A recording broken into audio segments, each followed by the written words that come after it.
Well, my name is Robbie, and first off, I'd like to say that it's good to have this opportunity to speak to you guys and get to know you, and so we can all get comfortable and get used to doing this and stuff. Phase one, I like it. I like the plan. Um, so I'll tell you a little bit about myself. First off, I'm 28. Um, I grew up in Southern Virginia in a Southern Baptist household. Um, Good people there, nice, comfortable upbringing. Um, then I got to about 14, and I realized that there just wasn't something. There was just something about the way that the church was structured, and I just didn't feel comfortable with it. So I kind of wandered off from that. I hung out with a lot of the wrong crowd when I was a teenager, um, and good thing I didn't get into any trouble. Um, but I made it through, and when I was 18, I joined the army. I was an analyst, um, intelligence analyst. Did that actively for 5 years. Um, I was married, divorced during that time.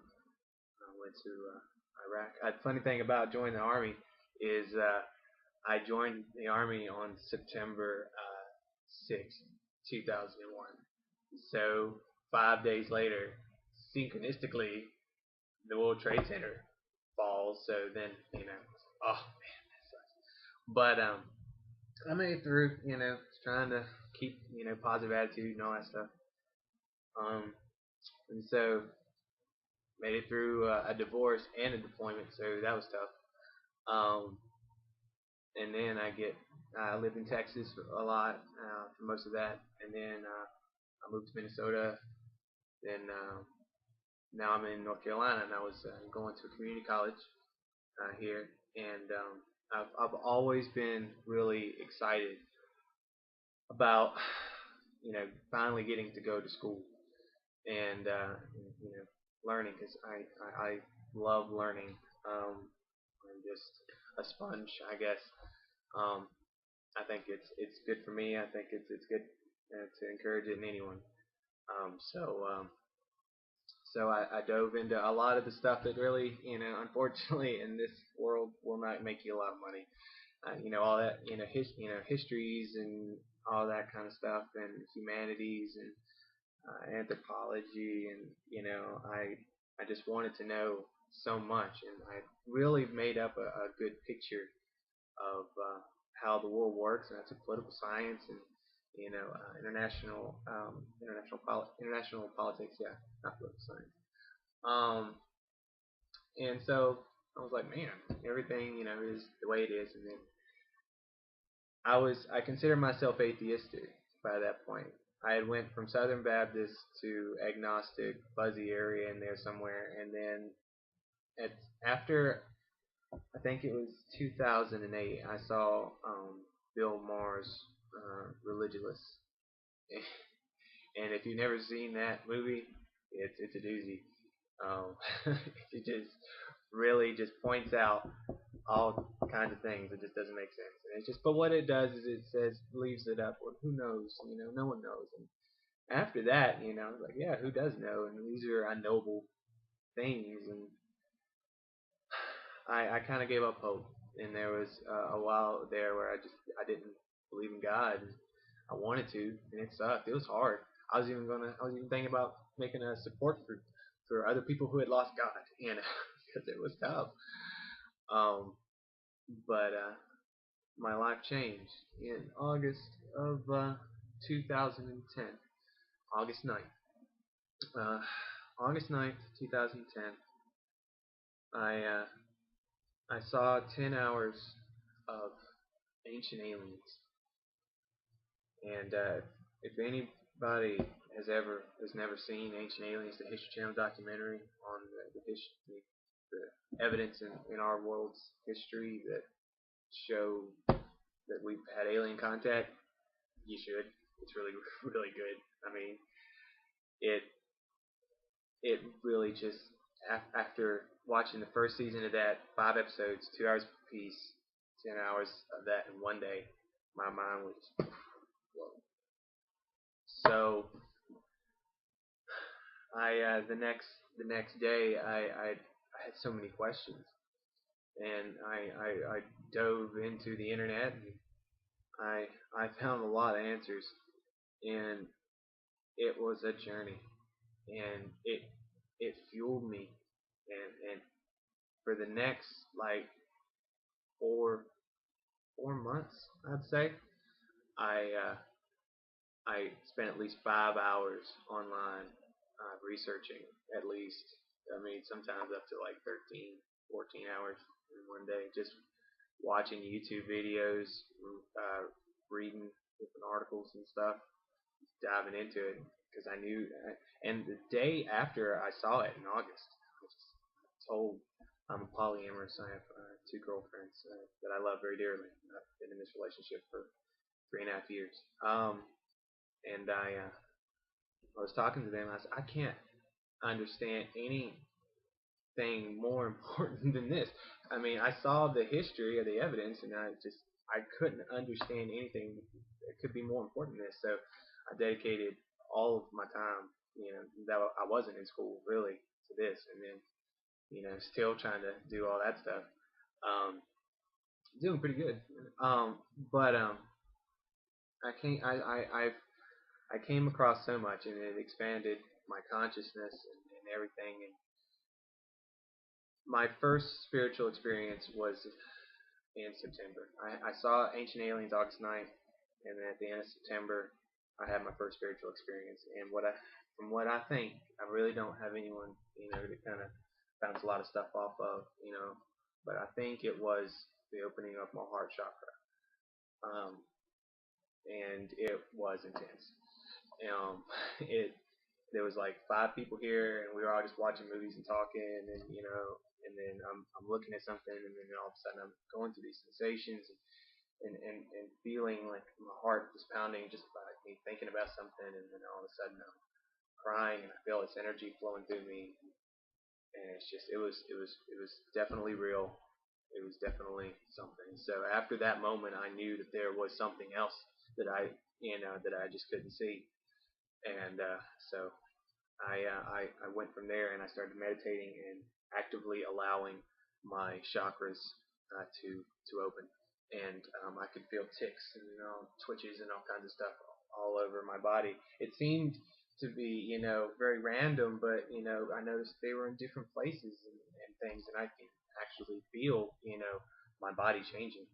Um, Now my heartbeat is actually here. I used to feel it very strongly here, my whole life, and then now it's at its strongest here in my chest, and I can feel it pounding, just constantly all the time. And then I'd say in November I started seeing numbers. I started noticing. I just started. My eyes started landing on times like 6:33 or 5:33 or whatever. I was like, oh, well, that's pretty cool because by that point I understood 33. So, and then like the next day I saw like a 22 and more 22s and 33s, and then like 44s and 55s, and just every day just adding until they were. I mean, I'm constantly seeing 1111, constantly seeing 111, 222s, 333s, like every day, and it accelerates every single day, and I love it. I can't get enough of it, and so that encourages it to keep going because I know that this is the best thing. Absolutely, it's the best thing. So yeah, as long as you just lose all your fear, your body, just takes over, and bam, you some feeling things and experiencing things. You just have to fall into it really. Um, and then I see numbers on license plates. That is so cool. Because like just every time I get into the car or to drive anywhere, like just to the gas station, I will pull up behind somebody probably that's got like 222 on their license plate, or this guy over here's got like 44 on his license plate, something like that. I mean, so I mean, it makes it fun and exciting, and everything is just wonderful. And I mean, I have lost so much anxiety and fear, just from all these little synchronicities that are falling into place and opening up doors for me.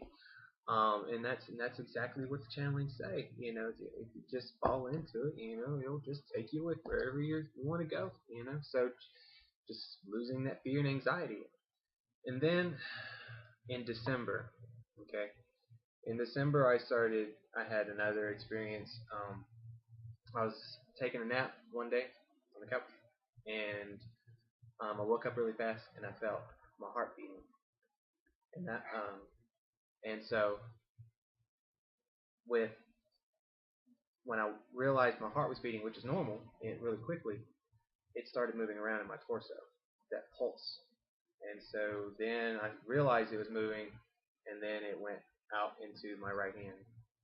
And I was like, whoa, that's really So the next day, synchronistically, I was taking a nap and just woke up really quick, and I felt the pulse instantly here on my hand. And so I called my girlfriend over, and she put her hand over it, and I felt this ball well up in my hand, and it pushed my hand down on the ground, just weighing it down. I was like, wow, that is awesome, because I'd heard about energy balls and stuff like that. So I immediately got online and started looking it up, and I saw that you've got power centers or whatever vortexes in your hands. So I learned how to create energy balls with by myself really. And you can make them small or as big as you want to, and they actually have resistance, and you can feel them and pass them back forth, and I can pass them to other people, um, and I can pass them across the room, all that kind of stuff. I can make them as big as small as you want. And this is healing energy. If you've got something that hurts, take a ball, put it in there, and the pain just kind of blows away. Um, so yeah, I'm I'm experiencing a whole lot of stuff, and I love it. I love this because it matches up exactly with a lot of the stuff in the channelings. So lightworkers.org, keep up with the channelings. I recommend. Use discernment with everything. That your faith and your discernment is very important, um, because you will know, and you'll get wherever you want to go. Just have faith. Um, real quick, I wanted to talk about a couple things. This book I'm reading here, it's nothing in this book is true, but it's exactly how things are. It's the latest thing I've been working on. I think a lot of people's probably read this. Really good stuff. Again, use discernment. Another one, First Contact by Sheldon Idle. This is really good. I recommend this to everybody. Like, I'm serious. Like, I think everybody should read this book. Um, and if you've never heard of Sheldon Idle, please look him up. Watch his videos. Read his stuff. Really good stuff. And also, Your Galactic Neighbors by Sheldon Idle. This is really really good. I'm only about halfway through it, but you find a lot of good information, and I trust this guy. I just feel really good about him. So, um, and last but absolutely not least, most importantly, absolutely, the Book of Knowledge, the Keys of Enoch. Um, this is was written by J.J. Hurtak, the Academy for Future Science, I think in the early 70s. And this this this J.J. Hurtak basically in his body went and using the Merkaba, I'm assuming, um, got basically brought this book to I guess our density. Um, it's not a channeling or anything like that. It's straight from the horse's mouth. I feel that this is a holy book, and I recommend it to everyone. Again, I've put up links to all kinds of stuff on my wall. I put up my testimony and my notes on my Facebook. It is a sincere pleasure to have this opportunity to meet you guys again. I thank you for watching, and I'll speak to you again soon.